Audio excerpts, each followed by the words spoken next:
I'm now excited to welcome a very special guest to the show today. It's been a few years since the 2020 presidential election, and while we're still suffering as a country, the implications or the ramifications of the fact that we observed that there were anomalies in the application of the 2020 election and potentially impacting the outcome of the election, if you know what I mean. A lot of people don't talk about it as much anymore. We talk a little bit about, the pipe bomber on January 6th, and people are very quick to forget sometimes. Not you and me, though.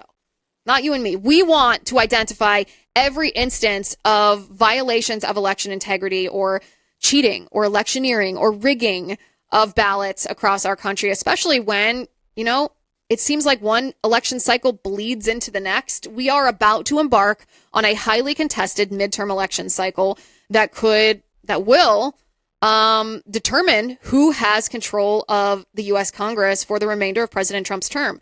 Now, in a pivotal state in the Northeast, the state of Maine, it might seem small, but it's gotten outsized attention thanks to a Governor Janet Mills, who is as radical as California's Governor Newsom, but just a smaller state, a little less attention. Until, of course, President Trump called out Governor Janet Mills, a couple of months ago for violating his executive order that prohibited boys from playing in girls' sports. Suddenly, Maine became a player on the national stage. Well, rewind to last week, and in the state of Maine, there was a serious occurrence, a serious violation of election integrity that it seems the government officials, all leftists in Maine, are trying to cover up. With us today is an investigative reporter at the Maine Wire, or as this is my favorite title for him, as the Secretary of State, a very far leftist in Maine, Shenna Bellows, derogatorily referred to him just a conservative blogger, Steve Robinson. Steve, good to see you. Thanks for having me on, Liz. Yeah, she's referred to me as an uncredentialed conservative blogger and wouldn't answer my questions at the press conference she held in response to the story that we broke about these absentee ballots turning up in an Amazon package of all places. A still unsolved crime. I think we're on now 13 days since we broke this story, and there's still no explanation as to how Maine's quote unquote gold standard of elections could result in 250 absentee ballots turning up in an Amazon package. The closest she's come to solving this crime is to insinuate that there's some arch conservative conspiracy here to try to get voter ID passed in Maine, because voter ID will be on the ballot this fall as part of a referendum, but it's an off year otherwise. No major candidate elections happening in Maine. And so it does seem like they're trying to sweep this one aside, sweep it under the rug, at least keep it out of the spotlight, and make sure that they don't have to answer any uncomfortable questions about election integrity before Mainers vote on voter ID. Yeah, which, we can get into all the voter ID stuff in a second, but just rest assured that even though you are a lowly conservative blogger, you now have a bigger platform than Shenna Bellows could ever hope to have. Welcome to the show. And I think that there is a little poetic justice there. So tell us how you discovered this. You were the one that broke this story. It became a national story, by the way. This is not just local news. There were, I think Fox News even covered it. This is a significant, when I say anomaly, it's not really an anomaly. This is a significant threat to election integrity, because in small districts, if you have voter fraud to the level of 250 ballots, that can change the outcome of an election. So walk us through how you discovered this and what the possible explanations, and not really the narrative that the left is using to try to explain this away, but what's the theory here about how this happened? Well, so the story was first brought to me by a state senator who'd heard about it from one of his constituents. And by the time that I'd learned about these ballots turning up in an Amazon package, the constituent who received them had already done what you would expect anyone to do to behave, I guess, honorably and ethically in that situation. She called her local town office and asked if they could stay open a little bit later. And she brought the ballots to them and kind of photographed and documented the process as those ballots were put in the safe. And then she said, my job's done. I brought these to my local election officials. She did call her state senator and apprise him of the situation, and he called me. And then so I investigated from there. And subsequently, after publishing the initial story, we also looked at the tracking numbers on these UPS packages because Amazon's big shipping partner, of course, is UPS. And the ballots in question are absentee ballots in the state of Maine. A lot of them are shipped with UPS. So we got some of the tracking barcodes on legitimate, unspoiled absentee ballot packages, as well as the barcodes from the Amazon package. And what we found is that the absentee ballots are printed in Waterville, Maine, kind of in the central part of the state, and they're shipped down to Chelmsford, Massachusetts, to a sorting center. And this is where the absentee ballots first kind of cross paths with the Amazon package, because it came up from Rhode Island to this Chelmsford sorting center. And then together, the absentee ballots come back up to Maine and they're distributed out from there. So right away, the Secretary of State should have known that this wasn't an investigation that she could handle strictly through her office, because it's a multi-state crime scene, so to speak. You would need an investigative agency that can go talk to people in Chelmsford, Massachusetts, can go get security footage in Massachusetts. You would need, in other words, the FBI. When she came out and did her press conference, she said that the FBI was involved, but she hasn't said that she asked them to become involved. And she hasn't really said when she learned about this case. There have been private events and private fundraisers where there have been reports that she has cast aspersions on the local officials in Newburgh. But throughout this entire, I guess I would call it an investigation, but there doesn't appear to be much investigating happening. But throughout the response that the Democrats have crafted to this apparent breach of election security, the best that they've been able to do is imply that there's some arch conservative conspiracy. Like, I don't even know how exactly this would work or reflect well on their ability to manage the elections, but they think that conservatives somehow got into the election, I guess the absentee ballot supply chains, and swiped 5 bundles and then just threw them in a random Amazon package and then called me. And somehow this was to accomplish arch political goals. And also, this is, your national viewers won't be as familiar with this, but your viewers in Maine will be. This is a Secretary of State who tried to kick President Trump off the ballot here in Maine, was rebuked by, or gave up after Colorado was rebuked by the Supreme Court for attempting a similar maneuver. This is a Secretary of State who messed up the Real ID rollout, so all the barcodes on the back of our licenses won't scan. Messed up a license plate rollout where she forced a new design on people, but they had to be reprinted because they wouldn't scan through the license plate readers. So we've just seen one incompetent initiative after another. And she's running for governor now, correct? Yes, she is. With that kind of a record, how could she not? And frankly, she's going to be competitive with the other people. She's probably the front runner at this point. But she's immediately settled on this idea that rather than incompetence or a mistake or packages randomly breaking and then them being packed back together, this has to be some kind of vast right-wing conspiracy targeting her specifically and trying to help voter ID. And it really doesn't look like we're going to get any answer to this at this point. I know the FBI is involved. I know that they're interviewing people. I would hope that they're speaking with the motor vehicle detectives who are working for Secretary of State Ballot. She has her own independent law enforcement agency of about 12 detectives who are usually investigating things like vehicle fraud. But now they're working what is, I think, easily Maine's biggest election integrity scandal over the past 3 decades. It's hard to imagine a bigger breach of the chain of custody of absentee ballots. And Mainers really have no confidence whatsoever, no reason to have confidence that these are the only absentee ballots that are out there floating around in Amazon packages. Right. Might just be that these are the only ones that landed with a woman who was honest enough to turn them in. And there are several steps from getting these absentee ballots to being able to cast them at ballot drop boxes. But if you're capable of distributing 250 absentee ballots outside the chain of custody, then you can definitely do that same thing with the envelopes. And I'll remind people that Secretary Bellows testified against a bill that would have allowed for video camera surveillance of ballot drop boxes. I mean, we've seen in other states the ballot stuffing. This kind of thing happens. Absentee ballots and unmonitored drop boxes just allows people to go stuff ballots in the boxes. It happens. It does. And I want to talk about the theories of how this could have happened. Was this a mistake? Was this planted? Is there someone who basically messed up as they were trying to commit election fraud? All of these questions are valid questions that obviously need to be answered, not just by us, although I am not opposed, obviously, to the citizenry playing detective, since our government officials are so often incompetent. But when you asked Secretary of State Shenna Bellows these questions, this is how she responded to you. And I'm sorry I'm laughing because it's just so, like, the audacity of this woman to not just disrespect you personally, but ignore the question of one of her constituents because she doesn't think he has the proper journalism credentials. She ignored your question. This is the video of it. I want people to look at it. It's crazy. What information leads you to believe that this wasn't an accidental mix-up with the shipping? So is there any other question from any other member? Can you speak to the perception that the public might have of the root cause investigating? Is there a question from... I'm sorry that I'm laughing at that because it's so corrupt. It shows the elitism, I think, of these government officials that she thinks she can just, I mean, she looked you in the eye, Steve. You saw that. She looked you in the eye and deliberately looked away from you.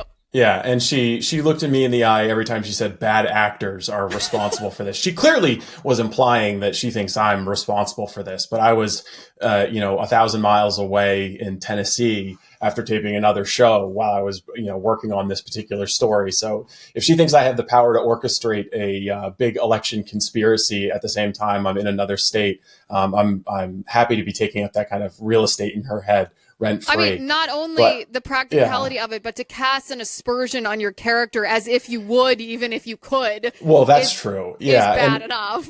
But also, I'll say, the misunderstanding she has about how the modern media works in that she's, passing over the fastest growing digital media outlet in the state in order to answer questions from like boomer TV networks, and doesn't think also that somehow this is going to turn into 1 million views for me.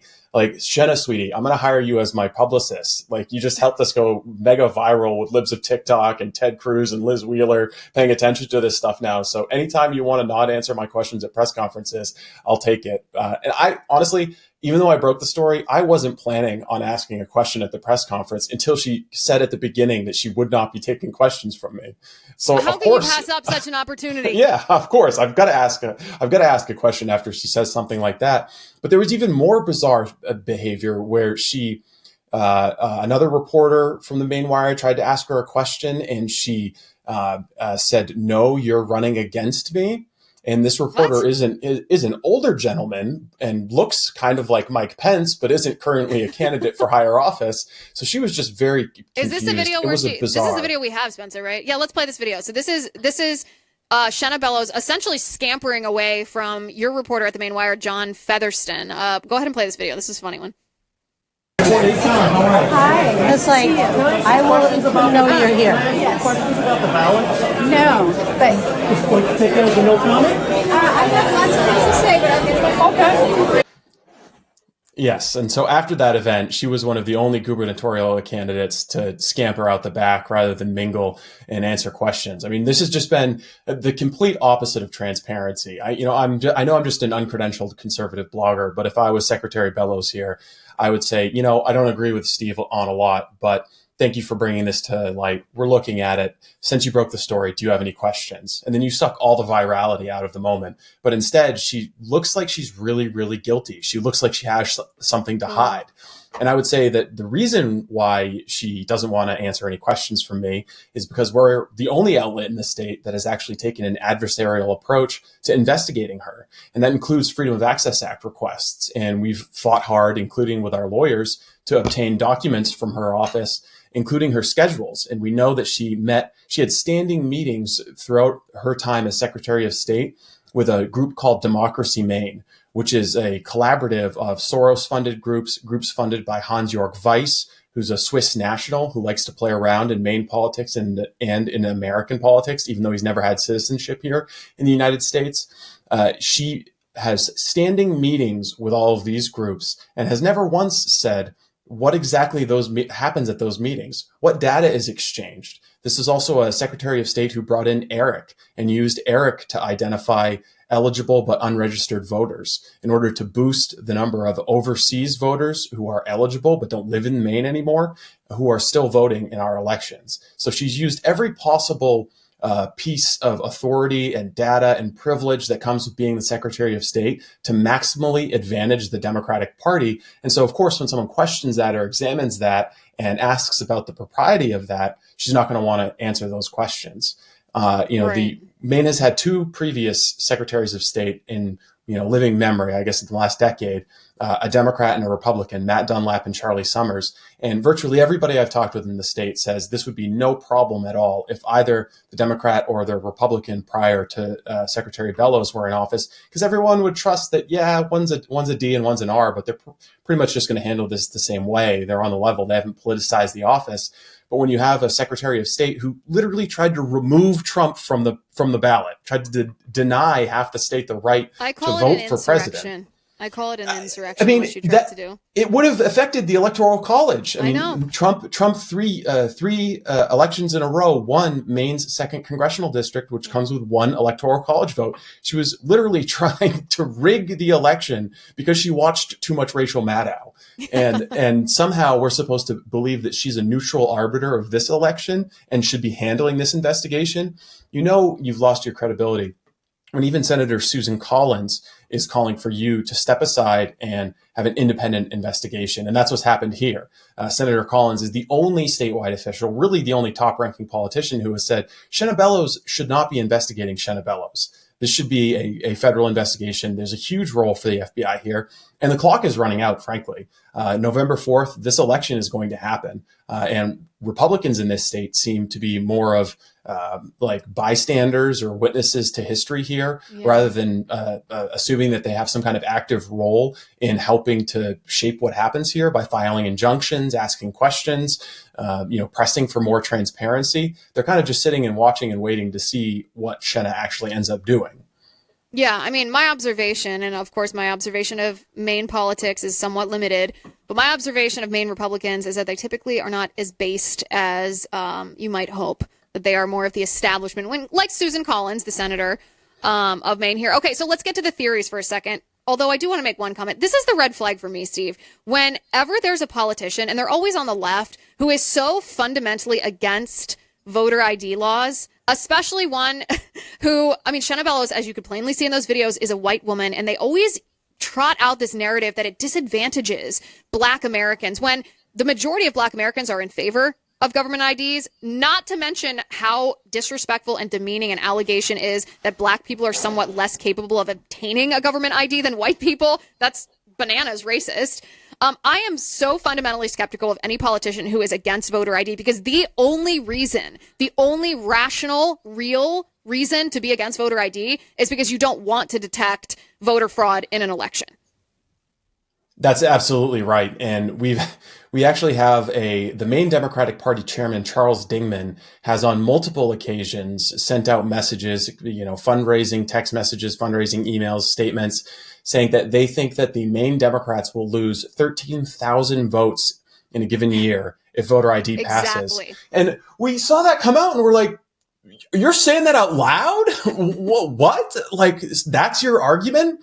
Is that you have people who can't get IDs? You're winning elections based on people who can't get IDs. And there was a big argument based on some of our reporting in the last election cycle just prior about non-citizens being registered to vote in the state of Maine. We'd come across records that suggested that non-citizens were in fact registered to vote in the state of Maine and were casting votes. We heard from a Spanish language translator who helped a Venezuelan asylum seeker, an illegal alien who had claimed asylum, enroll for welfare benefits, and who was given an opportunity to register to vote immediately after applying for welfare benefits with her documentation showing that she was an asylum seeker, an illegal alien waiting for an asylum claim, not a naturalized citizen, not a green card holder, not a lawful permanent resident, not a visa holder. She was just an illegal alien with a temporary stay, temporary gray zone legal status. And the welfare clerk handed her a voter registration. We've heard stories out of Lewiston of people who work in the adult ed community having asylum seekers, again, illegal aliens just waiting for an immigration court to decide on their asylum claim, who have said, oh, if we pay taxes, we're allowed to vote. So that's what they're being told. They're being told that if they pay taxes, then they're allowed to vote. And in the run up to the 2024 election, you saw that same exact attitude from Secretary Bellows. She questioned my patriotism in letters to lawmakers for not turning over my source information that would allow her to essentially hunt down who ever was sharing information with me. And she denied it. She said it was based on a lie. The lie of non-citizen voting is what she said. Well, fast forward to this year, she's running for governor. She pays that lunatic Mark Elias of Democracy Docket $12,000 as a campaign consultant. She goes on his podcast to basically pander to a national audience of, uber progressive elderly women, and just says, yeah, of course, I'm sure there's a few non-citizens registered to vote. Like, it's no big deal. And so after, her Sherman-esque denials that non-citizens were registered to vote in Maine, she goes on and feels comfortable on a left-wing podcast and admits that it happened. And this is all against the backdrop of her saying that she refuses to give the Department of Justice and the Civil Rights Division access to Maine's voter rolls. She admits there's non-citizens voting. She opposes voter ID. She won't turn over the voter rolls. And now she's not investigating 250 absentee ballots turning up in an Amazon Prime shipment. She's I know I'm just basically an like the uncredentialed poster child of what the left is right now. Corrupt, incompetent, bad faith, essentially anti-American, because she's trying to undermine at every turn our free and fair elections. It's absolutely disgusting. The audacity of her to ignore you and to run for governor of Maine. I mean, I know you're a journalist here, and and journalists don't like to engage in speculation. I don't care about that because I'm interested in what your speculation is. Like, what is your theory about what happened with these the Amazon package filled with absentee ballots? What do you think happened? Yeah, I think at this point, the speculation is fair, and you have to at least have informed speculation. Yeah. And I've talked with people who are very familiar with the UPS supply chains.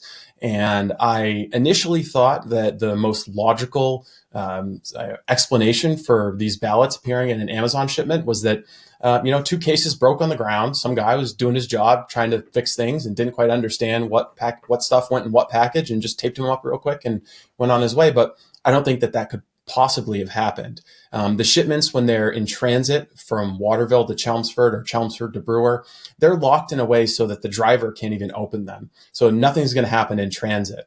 Nothing's going to leave the printer that is light 250 ballots or too heavy 250 ballots, because the printer weighs them and they're laser scanned with a barcode right down to the latitude, longitude, the microsecond. So all of the UPS supply chain is tracked very, very precisely. So I don't think that there would have been an opportunity to do this apart from maybe at the Brewer loading facility. If two of the trucks were parked right next to each other, you could have had a slight opportunity to slip in there and cut a package open and grab some ballots and toss it in a random Amazon package. But is this like the Joker from Batman just trying to cause chaos because he enjoys it? There doesn't seem to be really a motivation here or any kind of rhyme or reason.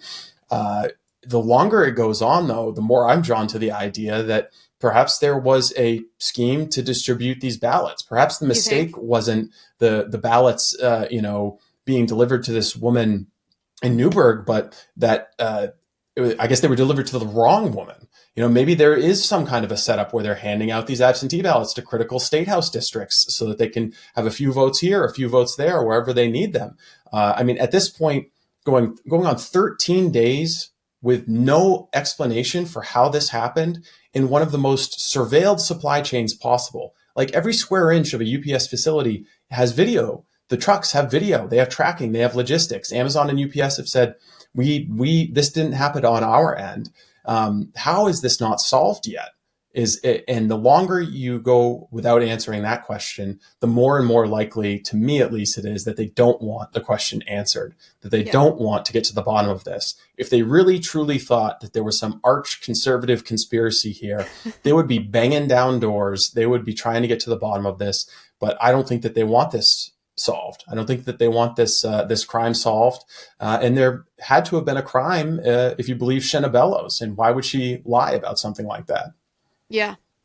I think that's actually a really important point that you made. If they actually thought it was some kind of right-wing false flag thing, then, right? They'd have arrested you so fast. They arrested grannies on January 6th. And my producer Spencer was put in handcuffs because he dared to look at investigate Ashley Biden's diary. I mean, these people are they put pro-lifers in prison for peacefully, prayerfully protesting an abortion clinic. Like, these people are so quick to arrest conservatives. Like, if they thought for a second that any conservative was involved here, we'd all be in prison. So that's ridiculous. The allegation is ridiculous, the premise of it to begin with, but obviously the application, their response to it. Yeah, I mean, I, of course, lean more towards let's investigate to make sure that this isn't voter fraud that we just happen to detect, because it seems likely to me that this happens often, voter fraud in our country. And it seems like when we actually do find this type of evidence that we should leave no stone unturned, because it might show us a playbook that they're using.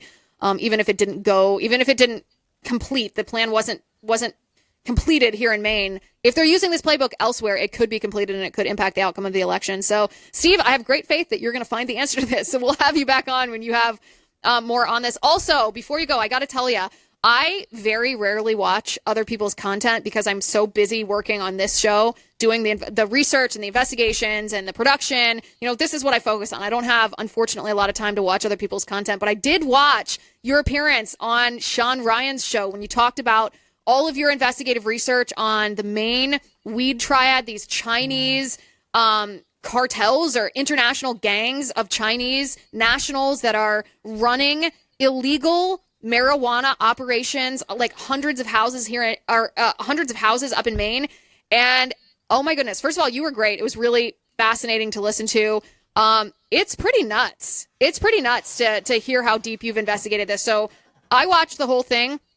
Highly recommend that anybody who hasn't seen it, go watch Steve on the Sean Ryan show. It was really good. But yeah, you did great. Well, thank you very much. I appreciate that. It was a great opportunity to tell people outside of the state of Maine who might be unfamiliar with the story. A part of it that really I learned late in the game. I was familiar with the houses where this product was being grown. I was familiar with the conspiracy within the borders of the state of Maine. But one thing that I learned kind of later on, really after we'd made the documentary, that this was being sold as hemp, intoxicating hemp in other states. So this might be confined to Maine, at least the aspect of it that I was familiar with and the aspect that I investigated. But the victim of it, the end users, are all throughout the United States. So there are smoke shops and tobacco shops. The product is being exported out of Maine. Exactly. But so they're the ones pretenses. who are smoking the poisoned weed under the guise that it's called hemp, thanks to a 2018 provision to the Farm Bill supported by Rand Paul and Mitch McConnell that legalized the sale of all these hemp intoxicants. And almost every day since that episode was published with Sean, I get flooded with people who have had, been hospitalized or become addicted because they get some product that they're told is safe, effective. Oh, this is going to help your back pain, or oh, this is just regular old cannabis. And it turns out that there's no truth to any of that. Yeah, and there's so much. I mean, I wish we could talk about the whole thing. We don't have time. So, guys, you got to go listen to the Sean Ryan episode with Steve Robinson. Steve, thank you for being on the show. I appreciate it. Thanks, Liz. All right, guys, make sure you're subscribed to the show, youtube.com/Liz Wheeler, x.com/Liz_Wheeler. We're on. We have video on Spotify now, so go to Spotify. Just bring it up on your phone right now. Open up that app, search the Liz Wheeler Show, hit subscribe. Leave us a 5-star review and a nice comment, and I promise you I read them all. And I appreciate the 5-star reviews. It helps other people find the show. So thank you for subscribing on all these platforms. And make sure, this is one of those episodes, make sure you share this episode. Share it in your family group chat. Share it on your Facebook. Share it on Instagram. Share it on X. Tag me if you possibly can. Tag your elected official, because they need to know about the conspiracy of violent radical leftist groups in our country that they create the perception that they are separate, but they are not. They are connected. They collaborate. They are not grassroots. They are well-funded. And it is time we put a stop to this before they unleash their deadly violence on any more conservatives in this country. Thank you for being here today for this. Thank you for watching. Thank you for listening. I'm Liz Wheeler. This is The Liz Wheeler Show.